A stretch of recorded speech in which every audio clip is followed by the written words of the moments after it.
Harusnya 13 ya malahan ya.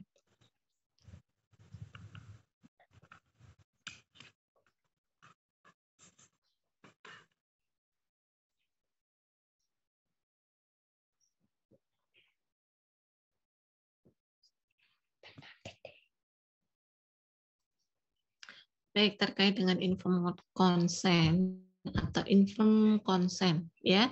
Informed consent itu adalah salah satu bentuk persetujuan terkait dengan tindakan yang akan dilakukan oleh tenaga medis atau fisioterapis atau dokter dan sebagainya ya. Informed consent itu adalah persetujuan ya yang disetujui berupa bukti, biasanya itu di atas kertas gitu ya, yang ditandatangani, kemudian itu menjadi bukti bahwa saya setuju terkait dengan tindakan yang akan dilakukan ke pasien tersebut oleh tenaga medis ya. Nah, namun pasien itu tidak kemudian langsung menyetujui apa yang akan dilakukan ke pasien ya oleh fisioterapis gitu. Jadi pasien tidak serta-merta menyetujui apa yang akan diberikan ke dirinya. Jadi ada beberapa proses yang memang harus disetujui atau yang perlu disampaikan ya. Disampaikan oleh siapa? Disampaikan oleh medis, dokter, fisioterapis, perawat, bidan gitu ya, terkait dengan intervensi yang akan diberikan ke pasien gitu. Jadi ada beberapa yang perlu disampaikan atau ada beberapa penjelasan ya yang perlu disampaikan ke pasien. Karena dalam kode etik fisioterapi bahwasanya pasien itu memiliki hak terkait dengan kondisi yang terjadi pada dirinya, terkait dengan apa yang dikeluhkan, ya, apa yang nanti akan diberikan atau intervensi apa yang nanti akan diberikan oleh tenaga medis ke.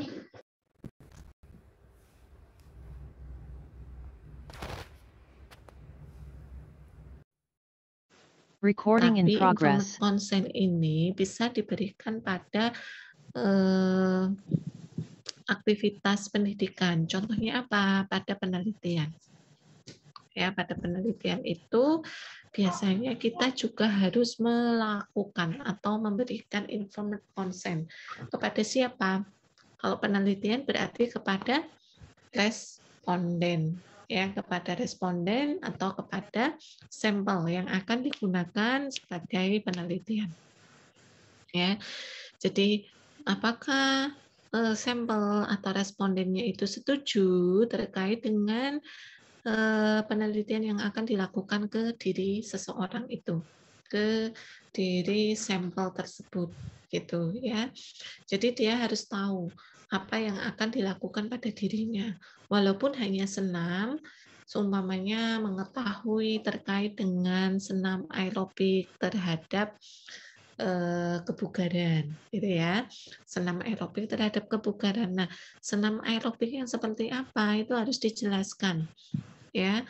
Oh, senam aerobik yang nanti akan diberikan itu adalah levelnya sedang atau moderat, gitu ya. Levelnya sedang atau moderat nanti harus dilakukan oleh pasien atau responden itu sebanyak 1 bulan, itu sebanyak beberapa kali ya pengulangan, atau setiap minggu hanya 2 kali senam aerobik. Berarti dalam 1 bulan itu bisa selama 8 kali senam aerobik gitu ya. Kemudian pasien harus dilakukan tes kebugaran dengan melakukan apa? 6 minute walking test mungkin. Nah, langkah-langkah 6 minute walking test itu apa saja? Juga harus dijelaskan ya. Tertulis jelas ya, dan juga disampaikan secara jelas sehingga pasien atau responden atau sampel itu yang akan digunakan penelitian tersebut dia paham apa yang akan terjadi pada dirinya. Oh iya, ini aku butuh nih yang ini supaya saya menjaga kebugaran. Oh kayaknya saya nggak bisa ya karena saya memiliki penyakit jantung tidak sesuai dengan kriteria dari mbaknya atau masnya yang melakukan penelitian. Dia boleh membatalkan atau melakukan penolakan, ya.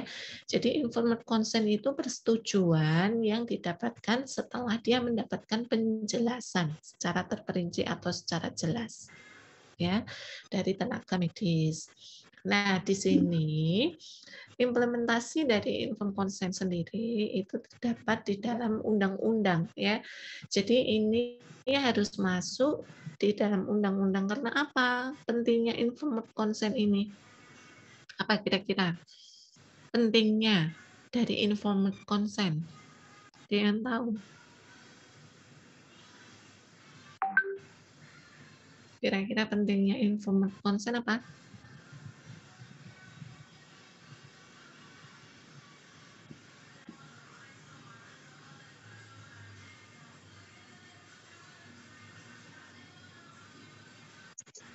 Izin menjawab, Ibu.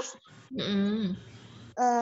Pentingnya informed consent itu agar pasien sendiri itu soalnya pasien sendiri itu berhak mengetahui manfaat dan risiko dari tindakan medis yang dilakukan, Ibu. Mungkin seperti itu. Ya, untuk dia berhak untuk mendapatkan pengetahuan atau informasi terkait dengan dirinya, ya, manfaat ke pasiennya. Kemudian untuk mengetahui tindakan selanjutnya yang akan diberikan ke pasien. Selain itu, informed consent di sini adalah untuk melindungi tenaga medis dari komplain yang dilakukan oleh pasien, gitu ya.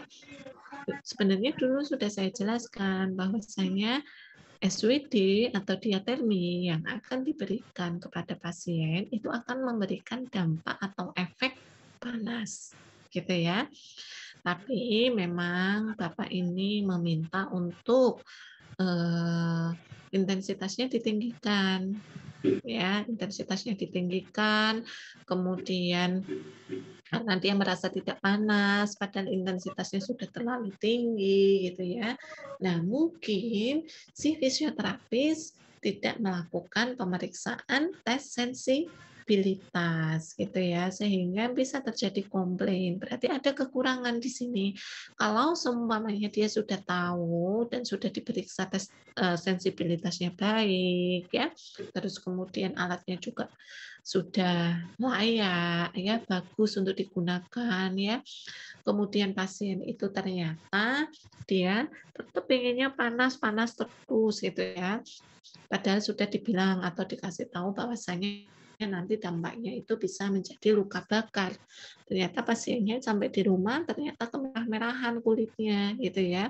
Padahal sudah disampaikan efek yang muncul jika terlalu panas itu adalah bisa luka bakar. Nah, kalau seumpamanya pasien tersebut komplain, maka dia tenaga medisnya atau fisioterapisnya sudah memiliki bukti bahwasanya sudah disampaikan terkait dengan manfaat dan kekurangan dari apa yang diberikan terkait dengan diatermi, ya, dampak yang diberikan ya nantinya oleh diatermi ke tubuh pasien, gitu ya.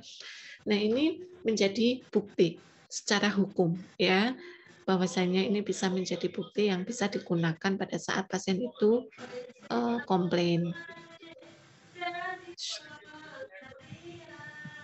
Nah, di undang-undang diatur di nomor 36 tahun 2009 tentang kesehatan, kemudian undang-undang nomor 44 tahun 2009 ya tentang rumah sakit, undang-undang nomor 29 tahun 2004 tentang praktek kedokteran ya, kitab undang-undang hukum perdata KUHP, jadi masuknya adalah KUHP.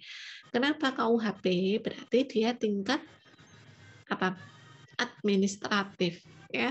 Kalau seumpamanya ada tingkat kelalaian atau komplain ya, maka dia ganti rugi ke pasien.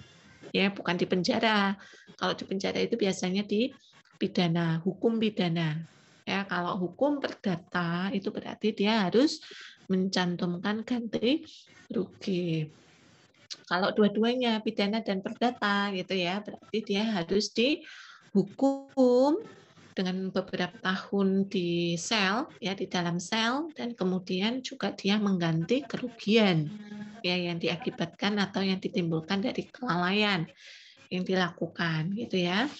Tapi kalau sifatnya hanya dia komplain ya, yang kemudian atas dasar inform consent yang benar gitu, atau atas kelalaian informed consent yang tidak disampaikan, nah itu berarti dia mengalami atau mendapatkan hukum perdata secara administratif kalau terjadi kelalaian atau kerusakan gitu ya pada jaringan seseorang ya, maka bisa didenda.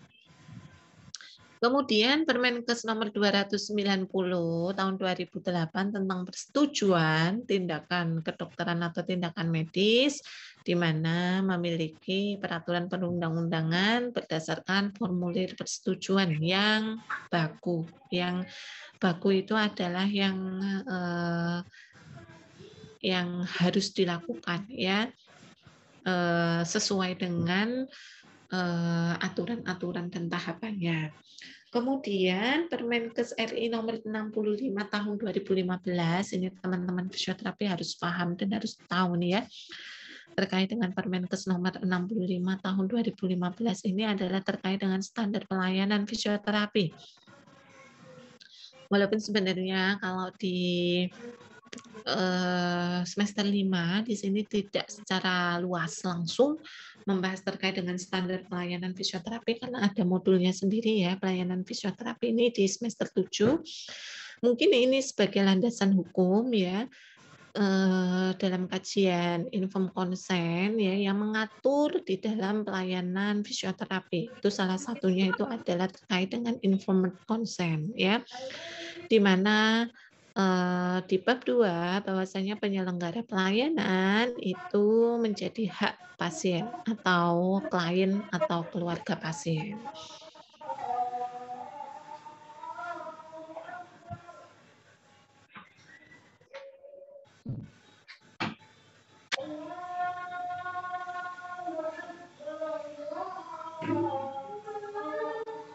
Ya, jadi di sini yang mengatur di dalam pelayanan kesehatan atau pelayanan fisioterapi khususnya itu ada pada standar pelayanan fisioterapi.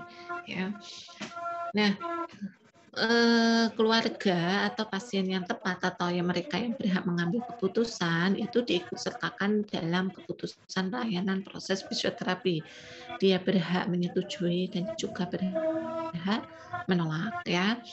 Menyetujui apa yang nanti akan dilakukan pada dirinya dan menolak apa yang tidak dibutuhkan atau tidak perlu diberikan ke tubuh pasien gitu ya. Tentunya berdasarkan apa? Berdasarkan penjelasan yang sudah dijelaskan secara jelas ya oleh tenaga medis tersebut gitu. Nah, yang berhak untuk mengetahui terkait dengan kesehatan pasien itu siapa? Siapa kira-kira? Gimana Bu? Yang berhak Bisa untuk diulang mengetahui terkait dengan kondisi pasien. fisioterapis Ibu atau tenaga kesehatan?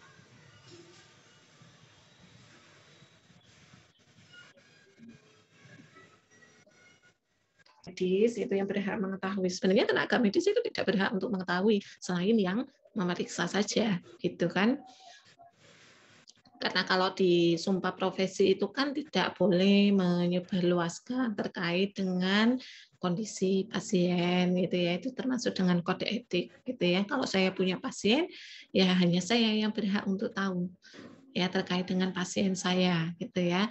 Kecuali kalau pasien itu nanti dialihkan ke fisioterapis yang lain ya, sehingga teman fisioterapisnya juga berhak tahu terkait dengan kondisi pasien. Yang berhak untuk mengetahui kondisi pasien sebenarnya itu adalah pasien itu sendiri ya. Pasien itu sendiri yang berhak untuk mengetahui terkait dengan kondisi pasien, bukan keluarga malahan ya. Tapi kenapa lebih banyaknya malah disampaikan ke keluarganya gitu ya kan, di TV-TV gitu ya, atau di sinetron gitu kan, lebih banyaknya yang menyampaikannya itu adalah ke keluarga ya kan. Nah sebenarnya ada positif dan negatifnya ya.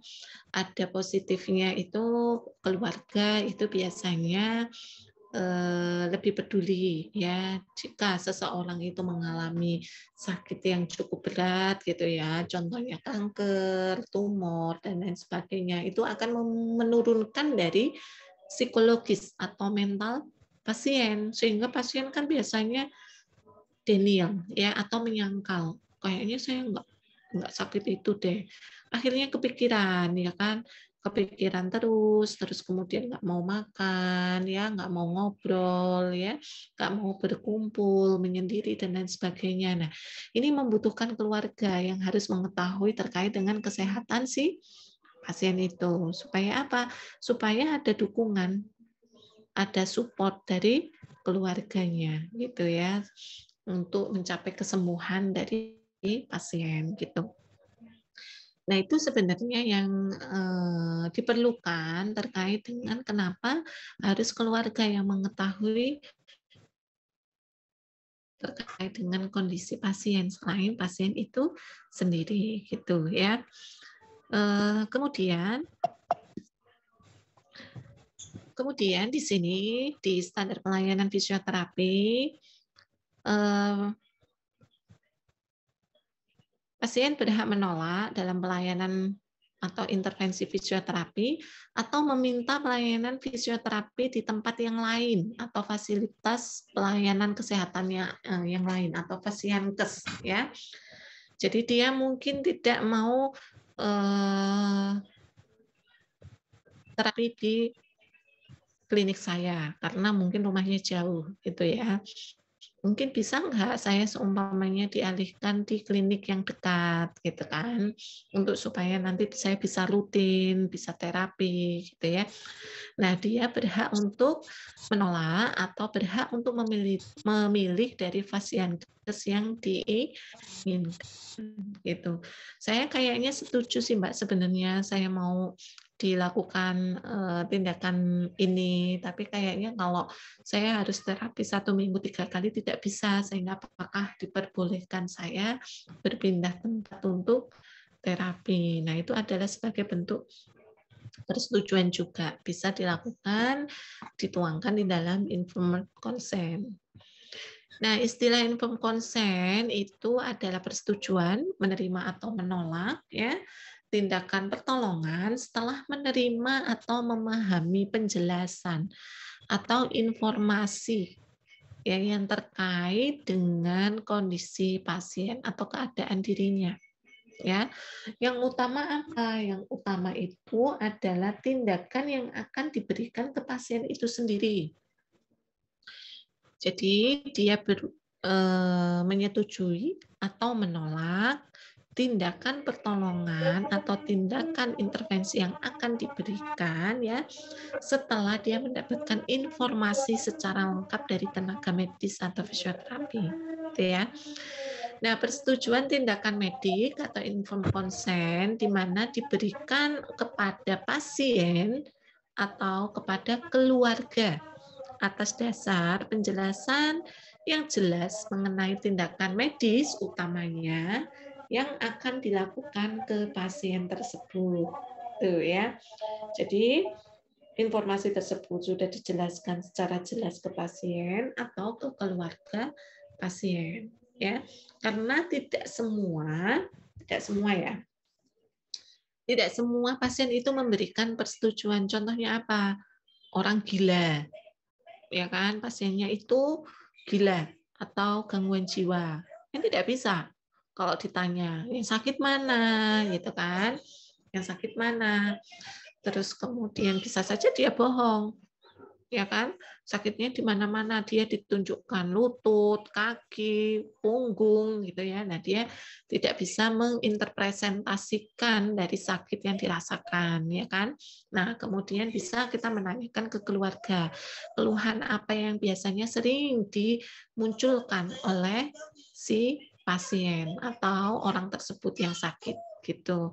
Kok dia itu sering memegang pinggangnya atau sering memegang lututnya, selain memegang lututnya jalannya juga dia tidak normal ya, sesuai dengan orang normal. Kadang itu dia agak menekukkan kaki, sepertinya dia menahan sakit. Nah, itu adalah salah satu bentuk konfirmasi yang itu nanti juga menjadi satu bentuk pemeriksaan gitu ya. Nah, itu ditanyakan ke keluarga. Contoh lagi pada anak-anak ya kan? Anak CP seperti itu ya. Itu kan tidak bisa memberikan persetujuan secara sendiri. Dia tidak bisa kemudian menceritakan apa yang terjadi di dirinya supaya mendapatkan diagnosa secara jelas kan gitu ya. Nah, kemudian selain anak-anak itu adalah pada masa remaja sampai di usia 21 tahun. Ya, 21 tahun sebelum menikah.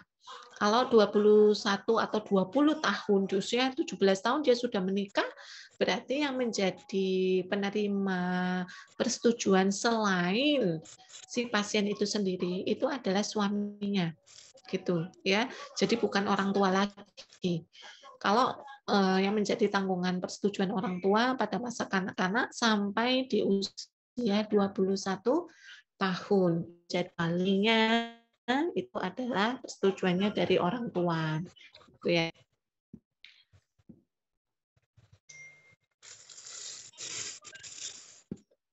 Kemudian di sini informed consent itu adalah penjelasan atau informasi ya dengan memberikan satu konsen yaitu persetujuan atau mengizinkan di mana si pasien menyetujui untuk diberikan tindakan setelah mendapatkan informasi secara jelas dan secara rasional. Dan pada saat memberikan satu bentuk persetujuan itu didasari tanpa adanya paksaan, tanpa adanya bujukan.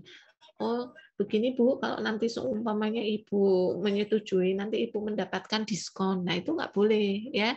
Diskonnya 50% pengobatan di sini. Ini. Nah, itu seolah-olah dia mengarahkan untuk menyetujui ya, si fisioterapis itu mengarahkan untuk menyetujui dilakukan tindakan tersebut. Gitu ya. Jadi tidak boleh kemudian mengarahkan ke tindakan tertentu. Nah, tujuan informed consent apa? Yang pertama adalah meningkatkan komunikasi antara dokter, antara tenaga medis, antara fisioterapis ya dengan pasien dalam shared decision making ya, dalam untuk menegakkan dari diagnosa atau keluhan yang diderita oleh pasien ya, tentunya dibutuhkan komunikasi atau dibutuhkan dari tanya jawab atau asesmen ya. Di mana di sini untuk mengambil keputusan terhadap dirinya sendiri, pasien tersebut, informed consent ini juga memberikan perlindungan hukum untuk dokter atau tenaga medis dan pasien gitu ya. Contoh yang pernah terjadi itu ya ada luka bakar setelah dilakukan diatermi gitu ya, karena pasiennya meminta untuk ditingkatkan terus intensitasnya ya, sehingga dia mengalami kulitnya tidak mampu menerima panas yang berlebihan sampai akibatnya dia melepuh.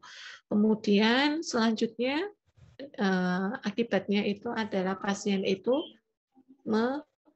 mengkomplain ya, dia mengajukan untuk komplain dan kepolisian. Nah, seperti itu. Nah, yang hal ini yang kemudian menjadi perlindungan apa? Ya, informed consent ini. Apakah pada saat sebelum dilakukan tindakan itu sudah dijelaskan terkait dengan efek positif dan efek negatif yang muncul. Jika itu berlebihan, maka akan bisa mengakibatkan efek yang berlebihan yang diterima oleh pasien. Gitu ya. Mari, sini. Mari.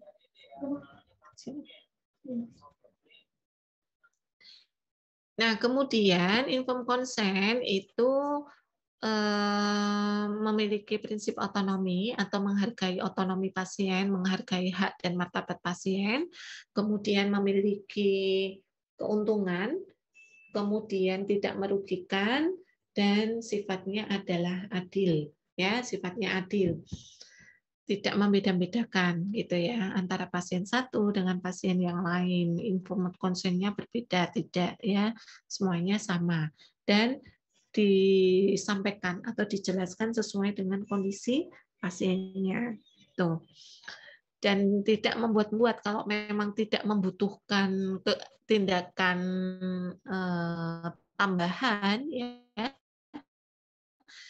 sudah tidak usah menyampaikan bahwasanya ada tindakan tambahan yang itu hanya menguntungkan ke fisioterapisnya gitu ya.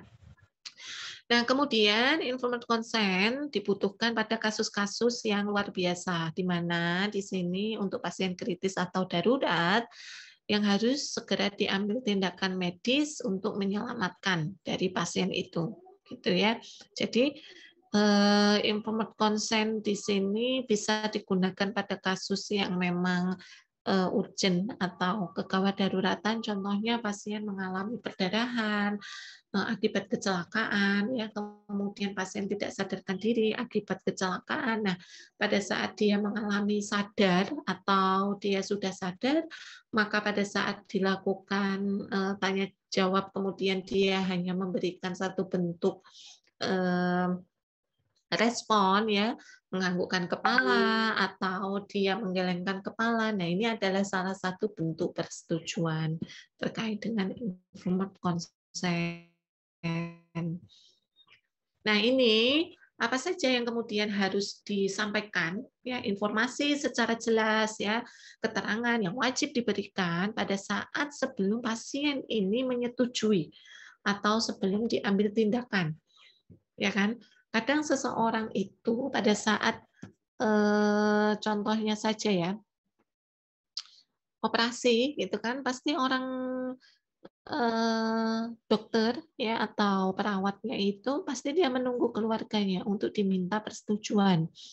Tapi sebelum dilakukan persetujuan pasti sudah dijelaskan terlebih dahulu kenapa harus disesar gitu ya. Si ibu supaya apa, demi keselamatan bayi dan juga ibunya ya. Kemudian karena apakah ada indikasi perdarahan ya, apakah indikasi ketubannya sudah pecah ya, sehingga dia ditakutkan akan kehabisan air ketubannya, nanti akan beresiko ke anak. Nah, itu adalah salah satu bentuk penjelasan yang harus diberikan. Kemudian ada tindakan sesar yang harus disetujui. Nah, itu harus disampaikan secara jelas. Nah, apa saja yang perlu disampaikan di sini? Yang pertama adalah diagnosa yang telah ditegakkan. Itu contohnya kasus di fisioterapi, dia sakit pinggang aja harus butuh informed consent. Kenapa? Bisa saja sakit pinggangnya disebabkan karena HNP, ya kan? Hernia nukleus pulposus, Bu atau Bapak.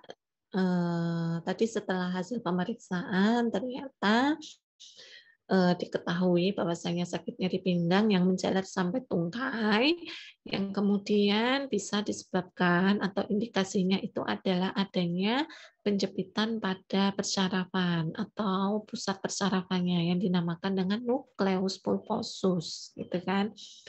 Nah, ini nanti diperlukan tindakan yang lain untuk menegakkan diagnosa. Contohnya apa? Bisa di ronsen ya, di MRI ya.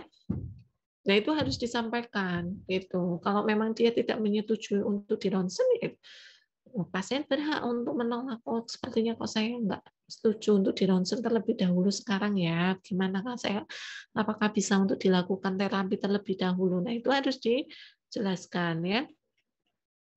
Kemudian yang kedua, sifat dan luasnya tindakan yang akan dilakukan. Jadi Bapak, karena Bapak sakit HNP, atau Bapak tidak berkenan untuk dilakukan ronsen terlebih dahulu atau MRI, maka perlu dilakukan terapi dulu. Mungkin bisa diberikan heating, bisa diberikan TENS ya di area pinggang ya, di mana area pinggang ini merupakan tempat ya yang mempersarafi terkait dengan punggung bawah sampai ke tungkai. Nah, itu harus dijelaskan ya.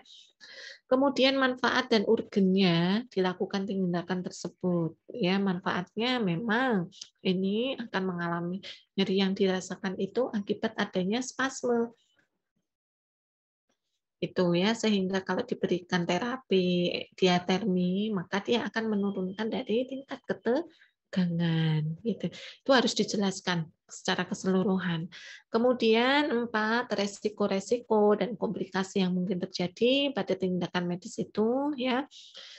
Resiko yang didapatkan kalau seumpamanya terlalu panas, nanti takutnya kulitnya terbakar. Jadi jangan sampai nanti terlalu panas, hanya sampai hangat saja, sebatas hangat dari kulit yang diterapi gitu ya. Kemudian konsekuensi bila tidak dilakukan tindakan tersebut apa? Kalau seumpamanya tidak dilakukan terapi, Mbak, apa kira-kira yang terjadi gitu ya? Mungkin kalau tidak diterapi akan terjadi kesemutan, ya berkepanjangan, bisa juga kalau seumpamanya tidak dilakukan operasi nanti bisa terjadi penyempitan saraf yang bisa mengakibatkan kelumpuhan atau ketidakmampuan atau lemah pada anggota gerak bawah atau tungkai. Nah, itu harus dijelaskan juga. Kemudian biasanya yang menjadi tanda tanya besar itu kan kira-kira biayanya berapa ya? Kayak kita mau beli baju itu kan harus lihat ya mereknya, terus kemudian lihat harganya yang utama, sesuai nggak sih dengan dompetnya kan gitu ya. Nah, sehingga di sini sama juga pada saat menentukan tindakan yang akan diberikan itu dia harus menyesuaikan kira-kira biayanya berapa ya, gitu ya. Nah, itu bisa dia tidak setuju atau menolak karena besaran biaya yang akan ditanggung. Gitu. Suatu persetujuan dianggap sah apabila pasien telah diberi penjelasan atau informasi secara jelas dan lengkap. Tuh. Yang kedua, pasien atau yang sah mewakilinya dalam keadaan cakap atau kompeten, ya mampu bertanggung jawab. Kakaknya, orang tuanya, pacarnya nggak boleh. Ya, kalau pacarnya nggak boleh karena tidak tahu riwayat sakit dari kecil gitu ya. Mungkin dia tahu riwayat sakitnya hanya pada saat usia-usia segini saja gitu ya, sehingga tidak bisa memberikan persetujuan gitu ya. Kecuali kalau kegawat daruratan yang di situ hanya ada orang yang dikenal dan membutuhkan perawatan yang cepat, maka orang yang mengenal itu biasanya bisa diminta dari persetujuan. Kemudian persetujuan harus diberikan secara sukarela. Artinya apa? Kalau sukarela, kira-kira?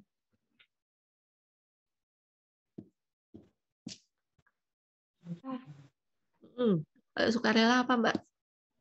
Itu Bu, tanpa dikasih apa balasan itu. Ya kan Bu? Ya, nggak ada imbalan, nggak ada paksaan gitu ya maksudnya ya. Nanti kalau terapi di sini saya kasih diskon. Nanti kalau bisa di ini aja deh Bu, dioperasi aja. Operasi di sini itu bagus. Nah itu nggak boleh, itu mengarahkan pada satu tindakan gitu ya. Jadi terserah pasiennya mau ataukah tidak. Ya dilihat dari keseluruhan. Kok di angka 6 ini tidak cocok nih buat saya. Biayanya kayaknya terlalu berat buat saya. Jadi sepertinya saya tidak operasi aja, saya takut dan juga tidak memiliki biaya Kalau saya terapi biasa saja gimana gitu ya. Nah, itu adalah hak pasien. Kemudian yang berhak memberikan persetujuan ialah mereka yang dikatakan sehat mental dan dalam keadaan sadar. Tidak boleh orang yang mabuk gitu ya, dalam kuasa dia habis minum minuman ya yang beralkohol sehingga tidak memiliki kesadaran yang cukup bagus ya. Orang yang gangguan jiwa gitu ya tidak bisa memberikan persetujuan ya, atau usia kurang dari 21 tahun ya. Kemudian boleh jika 21 tahun itu kemudian telah menikah, maka dia dianggap sudah dewasa, bisa menentukan, dan wali itu bisa dialihkan ke suaminya gitu ya. Kemudian persetujuan diberikan oleh wali pengampu atau wali orang tua jika dia di bawah dari usia 21 tahun. Nah, kalau informed consent penelitian bagaimana, Bu? Informed consent untuk penelitian itu juga penting. Ya, seumpamanya saya mau melakukan penelitian, mengumpulkan ibu-ibu melakukan senam aerobik untuk menurunkan berat badan, kan gitu ya. Oh ya, saya mau Mbak, saya mau.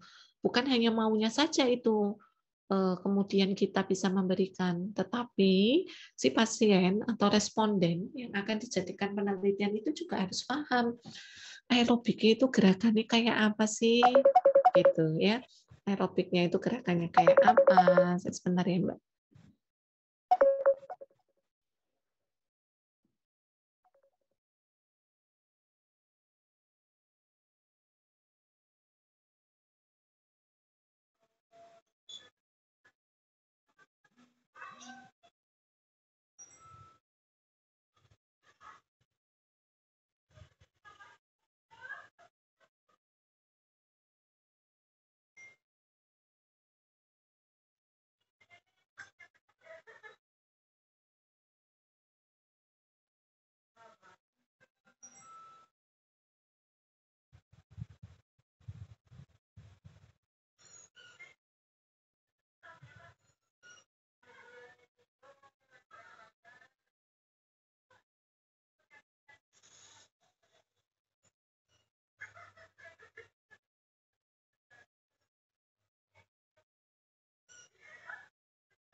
tidak?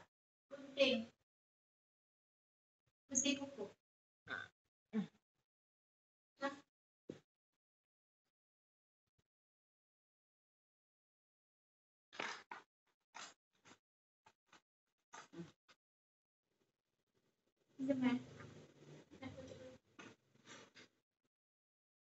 Kuliah.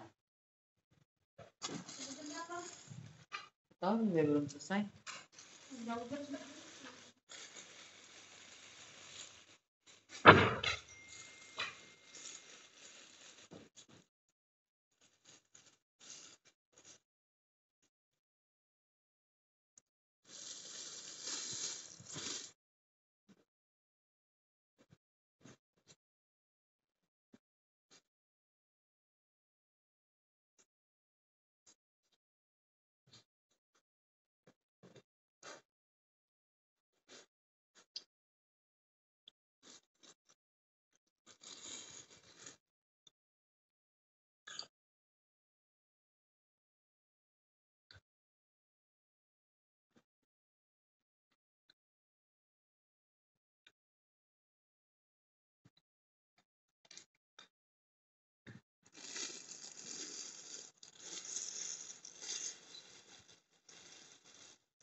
Coba. Masih jadi gua dulu.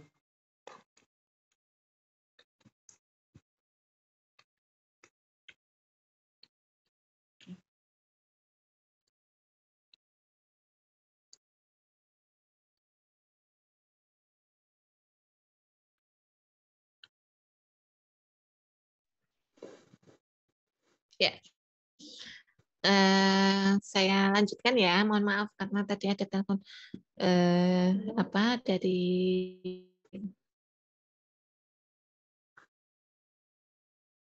Syakib ya. Kebetulan memang kami mau PNF, kuliah PNF internasional dari Korea. Itu ya. Mungkin saya lanjutkan untuk yang ini inform konsen tadi ya, yang bisa atau yang berhak itu adalah terkait dengan usia ya. Kalau di bawah usia 21 tahun itu berarti sama orang tua. Contohnya kalau penelitian tadi ya, saya melakukan penelitian ke anak-anak SD ya terkait dengan skoliosis, identifikasi skoliosis. Gitu ya. Kan kita harus melakukan pemeriksaan apakah si anak itu skoliosis atau tidak. Nah, persetujuannya ke siapa? Kalau anak itu kan paling manut-manut aja ya. Yuk coba berdiri di situ. Saya mau melihat kira-kira punggungnya atau pundaknya itu miring enggak gitu kan. Dia turun sebelah ataukah tidak gitu. Nah, ini yang kemudian kita harus menjelaskan secara jelas ya di formulir informed consent itu terkait dengan tindakan apa saja yang akan dilakukan ke anak. Akan dilakukan pemeriksaan skoliosis, posisi anak harus menempel di dinding, ya, yang kemudian itu sudah ditempeli oleh alat skoliosis. Kemudian kita bisa menggambar dan melihat ya bagaimana struktur bahu, apakah simetris ataukah tidak, gitu ya. Yang kemudian bisa kita menjelaskan melalui informed consent itu ke orang tua. Sehingga orang tua itu tahu, oh anak saya besok dilakukan ini, gitu ya. Sehingga menyetujui dan memberikan umpan balik atau feedback. Dirasa bahwasanya itu menjadi penting untuk anak sehingga bisa diketahui deteksi dini terkait dengan skoliosis, gitu ya. Jadi itu terkait dengan penelitian. Tidak hanya terkait dengan tindakan pelayanan medis, gitu ya. Nah, kalau informed consent itu tindakan kegawat daruratan ya yang diambil di mana dia digunakan untuk hal yang cukup penting atau urgent ya atau krusial ya dalam hukum kesehatan di mana informed consent akan mendapatkan pengecualian apabila dalam keadaan kegawat daruratan. Ada dua jenis informed consent, yaitu informed consent itu sendiri ya persetujuan secara langsung ya disampaikan secara langsung gitu ya, menyetujui itu secara keseluruhan ya, bahwasanya persetujuan itu adalah informed consent. Kalau proxy consent, si pasien itu menyetujui dengan memberikan syarat-syarat tertentu, isyarat ya, tidak mampu memberikan konsen persetujuan secara lisan maupun tertulis, bagaimana menganggukkan kepala, menggeleng-gelengkan kepala ya, kemudian kalau mau dilakukan diambil darahnya, belum lengannya, walaupun tanpa sebenarnya dia menyampaikan secara langsung, oh ya saya setuju, kan, tapi kemudian tiba-tiba menggulung lengannya, tangannya untuk diambil darahnya adalah dia berdasarkan satu isyarat tertentu, ya menganggukkan kepala atau menggelengkan kepala, gitu ya. Nah, berdasarkan tentunya informed consent terdiri dari dua jenis ya, yaitu implied consent dan express consent. Implied consent di mana persetujuan secara tersirat umumnya diberikan saat kondisi gawat darurat, dilakukan tindakan medis, tetapi pasien atau keluarga tidak dapat memberikan persetujuan ya secara langsung. Karena apa? Karena dia tidak ada di sekitar dan ini membahayakan nyawa pasien sehingga harus diambil tindakan secara cepat oleh tenaga medis gitu ya. Nah, ini yang dinamakan dengan implied consent. Kalau express consent ini dia mengekspresikan langsung, menyetujui secara lisan dan juga tulisan. Ya, saya setuju. Oh, tidak, saya menolak gitu ya. Kalau tidak bisa berbicara berarti dituliskan secara tertulis. Persetujuannya dituliskan gitu ya. Itu express consent. Kalau implied consent ya diambil secara langsung untuk menyelamatkan dari pasien itu karena membutuhkan pertolongan yang secara cepat. Nah, ini tujuan informed consent terdiri dari 3 jenis. Ada yang untuk penelitian tadi yang sudah saya jelaskan. Kemudian informed consent untuk menegakkan diagnosa. Jadi di sini adalah terkait dengan apa tadi kira-kira USG ya, kemudian MRI radiologi atau X-ray ya. Nah, ini adalah informed consent untuk menegakkan diagnosa. Contohnya bagaimana, Bu? Karena Ibu terindikasi sepertinya terkena HNP, untuk menegakkan diagnosa secara jelas supaya kita tahu di mana letak dari pergeseran atau letak terjadi kompresi, kita harus melakukan apa? Melakukan MRI atau kita bisa melakukan foto ronsen gitu ya. Nah, kalau informed consent untuk terapi biasanya ya untuk tindakan pengobatan ya, pemberian obat psikoneotropika ya untuk menghilangkan dari kecemasan, atau seperti kita tindakan intervensi fisioterapi berarti dia mendapatkan informed consent terkait untuk terapi atau tindakan terapi ya, yang bertanda tangan di bawah ini nama, siapa, umur atau jenis kelaminnya apa, alamatnya apa gitu ya. Telah menerima dan memahami informasi yang diberikan, mencakup apa saja ya. Tata cara tindakan pelayanan fisioterapi apakah sudah disampaikan ataukah belum ya. Jadi harus ditanya berulang-ulang. Dari apa yang sudah saya sampaikan, apakah ada yang perlu ditanyakan lagi ya terkait dengan tata cara tindakan pelayanan fisioterapi, terkait dengan tujuan tindakan yang akan kami lakukan, alternatif tindakan yang lain tadi sudah saya sampaikan, mungkin alternatifnya adalah bisa dilakukan operatif ya selain dilakukan terapi gitu ya.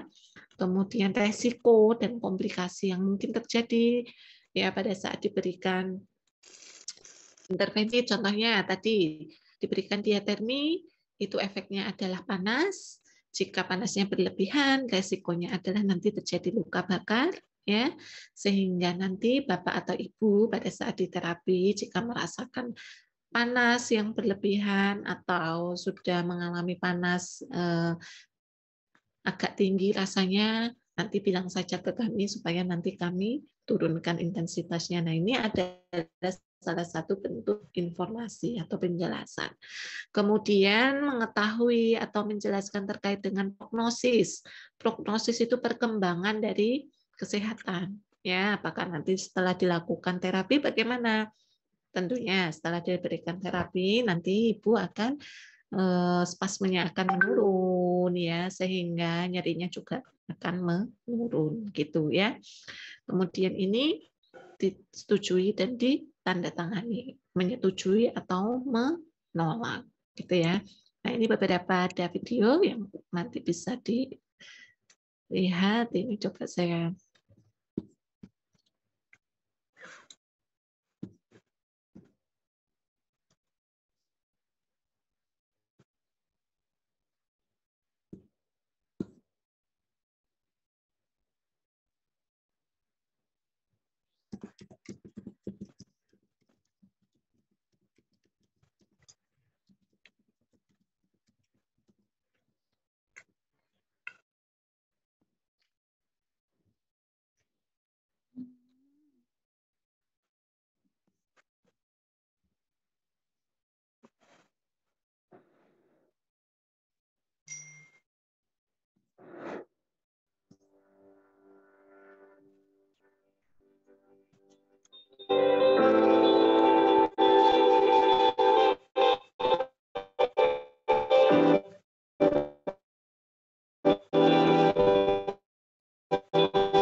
Ya, selamat pagi Ibu. Selamat pagi dokter.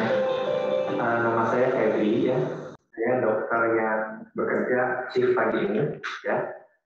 Nah, tadi kita sudah periksa kondisi tangan Ibu. Iya dok. Ibu betul Ibu Tuti ya? Betul dok. 36 tahun. Betul. Ya, ibu rumah tangga. Iya dok. Iya dok. Baik Ibu. Jadi kita tadi sudah periksa ya untuk menentukan apakah tindakan selanjutnya. Ya. Jadi ibu ini telapak tangan kiri tersayat ke tangan beling. Iya ya. dok, tadi pagi dok. Gimana kejadiannya Bu? Saya biasa ibu rumah tangga kan cuci piring, cuci gelas dok. Ya. Ternyata mungkin sudah retak, tidak tahu. Pas saya bilang, kenapa sih? Kan ya. Tadi kita lihat cukup lebar ya. Oh iya. Cukup lebar memang ada terapi. Iya dok. Ya. Iya. Jadi ini diagnosisnya adalah ini tersayat ya, tersayat oleh pecahan beling. Iya ya. betul. Di sini ada nama medisnya. Betul ini betul. Tersayat ya, tersayat dan ini itu perlu tindakan selanjutnya yaitu dijahit. Dijahit dok. Ya. Saya terus terang dok, dari kecil saya belum pernah dijahit dok. Saya takut jarum dok.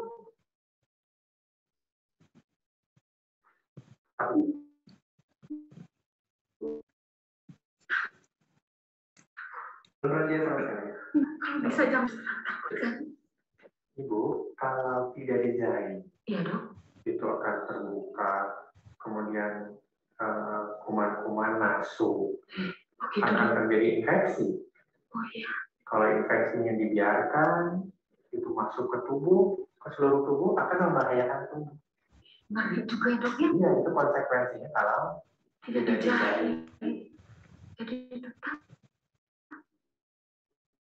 ini harus dijahit dok. Iya, ibu takut dijahit.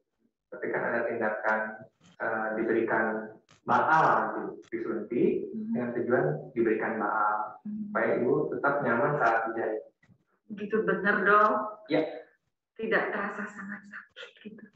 Tidak terasa sakit. Tiap orang berbeda. Ada juga orang saat dijahit si pembaalannya agak berkurang gitu ya. Iya dok. Nah itu nanti tinggal disampaikan, nanti kami sesuaikan lagi, tambahkan lagi baal. Gitu. Baik dok. Jadi ibu Iya, Dok. Jika dilakukan tindakan penjahitan, Iya. maka ini kedepannya akan membaik. Tapi kalau tidak dilakukan, itu akan memburuk seperti yang diceritakan tadi, infeksi dan sebagainya. Begitu ya, Dok. Ya. Tapi kalau ini kan ditutup sementara ya, Bu ya. Iya, Dok. Sementara kita harus minta izin Ibu dulu untuk melakukan tindakan ini ya.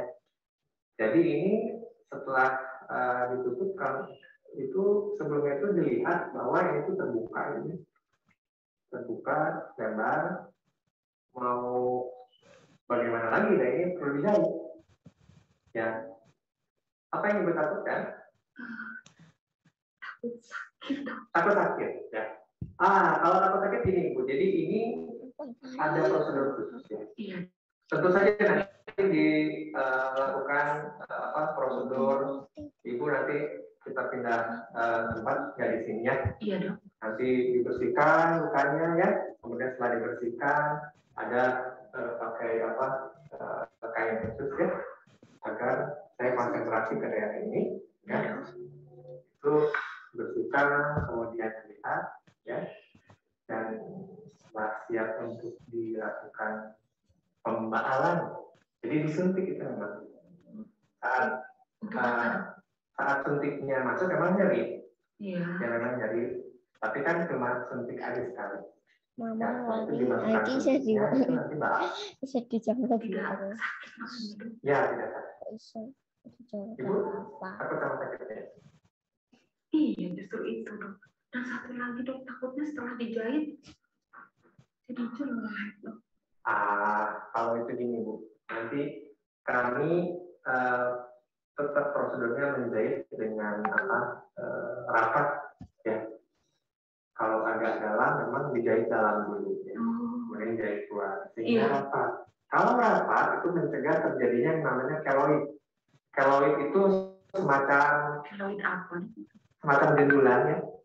Jendulan kalau lukanya sembuh ya. Terus tapi masih ada jendulannya merah. Ya salah satunya karena jahitnya kurang rata. Ya, salah satunya. Jadi kami akan menjahit dengan rata untuk mencegah terjadinya hal tersebut. Tetap diberikan obat ya, antibiotik tetap diberikan. Ya, karena ini ini lebar rupanya ya. Jadi tetap dijahit. Harus dijahit ya. Bagaimana Ibu? Ada informasi yang mau ditanyakan? Ada yang kurang mengerti? Akan dijelaskan. Setelah tadi dokter sudah menerangkan cukup jelas, saya memutuskan mau dijahit, Dok. Mau ya? Iya, Dok. Nah, sebelum tindakan penjahitan, ini ada lembar pernyataan kesediaan. Oh iya. Jadi lembar pernyataan kesediaan ini isinya penjelasan yang tadi saya jelaskan. Iya, Dok. Ya. Kemudian ini tindakan penjahitan dan memerlukan tanda tangan Ibu. Ya. Ini saya minta tanda tangan Ibu karena Ibu tidak kondisi darurat ya. Kalau darurat saya nggak akan minta ke Ibu. Ya. Mungkin ke keluarga Ibu ini kan Ibu masih bisa duduk dan sebagainya, kami nilai Ibu bisa untuk menandatangani ini. Ini kalimatnya seperti ini dan tanda tangan di sebelah sini ya, Dok. Saya tanda tangan dulu. Ya. Baik, Ibu. Setelah ini kita akan melakukan apa yang tadi saya terangkan ya di ruangan khusus sebelah. Ya. Terima kasih.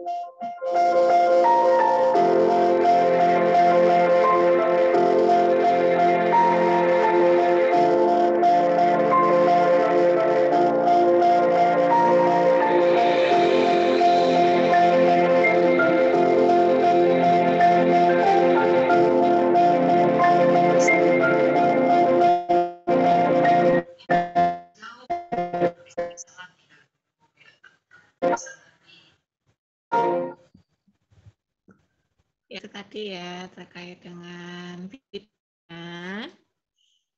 Bentar, saya presensi dulu.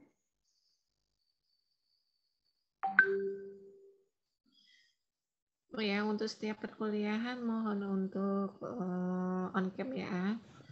Nah, blok etika, namanya juga etika ya. Etika itu kan harus attitude ya, menjaga attitude, etika gitu ya. Karena yang mengisi juga para senior ya, beliau senior di fisioterapi, jadi mohon untuk bisa selalu on cam. Tapi ya sama ya, harusnya kan memang seperti itu, kayak kita datang online gitu ya, maaf, datang offline gitu ya. Kalau offline itu kan kalau kalian tidur aja pasti kita bangunkan gitu ya, apalagi kalau online gitu ya. Kok masih belum bisa ya presensinya ya? Mungkin nanti jam 7, Ibu. Udah 7:30 ya, Mbak. Oh iya, Bu, maaf. Oh, ini udah 7:30 nih. Masih belum bisa juga ya? Udah diganti belum namanya ke saya? Coba diganti. Belum, Ibu. Nah, itu kan mungkin masih Pak Irfan gitu ya tulisannya ya. Iya, Nah, itu diganti aja dulu namanya saya. baik, Bu. Nanti saya dikabari gitu ya. Terus ini udah masuk semua. 13 ya. Ini berarti nanti dalam satu kelompok itu ada 3, kemudian ada yang 2.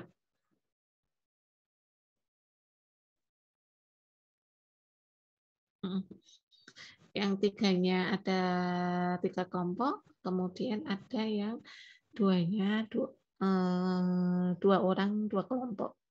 Untuk kasusnya yang akan dibuat skenario, karena ini praktikumnya membuat ini ya, membuat video terkait dengan informed consent sesuai dengan kasus nanti yang saya berikan ya. Terus kemudian waktunya hanya 10 menit maksimal, tidak boleh lebih dari itu, gitu ya. Nanti boleh diedit ya, bagaimana mengeditnya. Terus kemudian saya rasa juga teman-teman itu juga melakukan MBKM ya. Jadi mohon selonggarnya waktu dan sudah dilakukan skill lab itu segera dilaksanakan supaya tidak banyak menumpuk gitu ya. Kalaupun memang waktunya bisanya Ahad ya silakan digunakan Ahad itu untuk bisa menyelesaikan dari skill lab dan praktikum. Karena kita tidak ada tutor, kebanyakan di angkatan sebelumnya itu nilainya UAS-nya pasti di bawah dari 50. Sehingga banyak sekali yang mengulang. Tuh. Karena bahasa etika dan filsafat itu hanya dibolak-balik, tetapi kebanyakan terkecoh dengan jawaban. Ya, sehingga untuk di tahun ini lebih banyaknya itu harus menggunakan project. Ya, project ini nilainya lebih besar dibandingkan tugas biasa karena dia setengah SKS sendiri. Jadi 1,5 SKS sehingga ini yang akan membantu untuk nilai teman-teman bisa bagus gitu karena kemarin saya sudah melakukan di tahun yang sebelumnya itu dengan kondisi nilainya kurang sehingga semester antara kemarin banyak yang mengambil nilai etika ya atau modul etika gitu ya. Sehingga untuk di tahun sekarang karena memang MBKM ya diuntungkan sehingga banyak proyek yang bisa dilakukan dengan SKS yang di atas dari SKS tugas gitu. Sehingga mohon dibuat secara bagus ya. Nanti biar bisa diupload di Visio Screen gitu ya. Jadi waktunya 7 menit. Apakah ada kompensasi? Tidak. Kalau ada kompensasi, ada yang tidak mengerjakan berarti ini nanti nilainya pasti tidak bisa sesuai dengan harapan gitu ya, karena memang kemarin dari prodi antisipasinya seperti itu ya. Di etika memang yang waktu tahun lalu sudah ujian tetapi kemudian diberikan proyek, kan tidak bisa karena nilainya sudah diolah gitu ya, sehingga dia harus mengambil semester antara. Tapi kalau sekarang sudah disiasati harus membuat proyek, ya proyeknya dari kemudian dibimbing dan dipresentasikan gitu, sehingga nilainya lebih besar dibandingkan nilai tugas dan dia sama dengan teori setengah SKS sendiri, gitu ya. Saya rasa teman-teman sudah paham ya terkait dengan ini. Untuk skenario yang PC kelas kecil ini siapa? Besok akan saya berikan. Okta, Ibu. Okta. Ya, nanti Okta bisa menghubungi saya besok gitu ya, biar saya kirimkan untuk ini skenarionya. Baik, Ibu. Jadi masih ya kelompok, dalam satu kelompok berisi 3 orang, kan gitu. Kalau individu nanti malah lebih berat, jadi mending dibuat kelompok aja. Jadi seperti itu ya, teman-teman yang lain. Jika ada yang kurang jelas, silahkan ditanyakan. Ya. Mohon maaf Ibu, untuk absensinya sudah. Sudah, oke.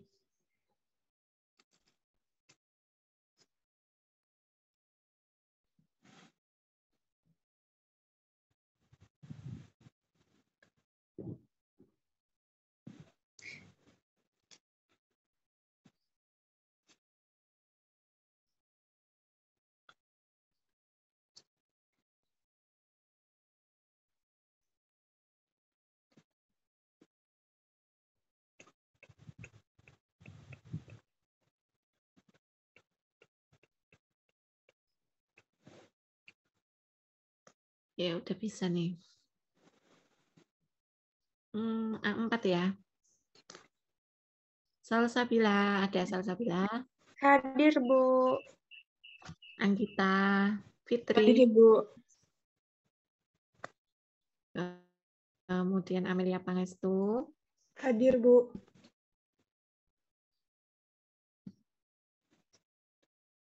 Nimatus Ziyadah. Hadir, Ibu. Octavia. Hadir, Ibu. Anisha. Ada Anisha.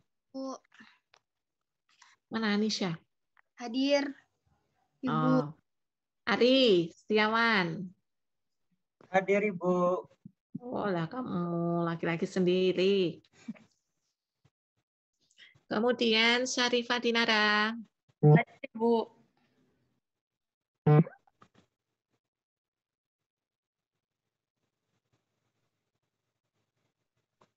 Anissa Aprianda. Hadir. Anissa Hadir, Bu. Aprianda. Iya, Bu, hadir. Rati Azahra. Hadir, Bu. Hadir, Ibu. Azara hadir, Bu. Endah Ayu. Hadir, Bu. Tri Utami. Hadir, Bu. Kayak penyanyi loh kamu namanya. Sudah ada yang ditanyakan lagi? Dari saya cukup, Ibu. Sudah cukup ya.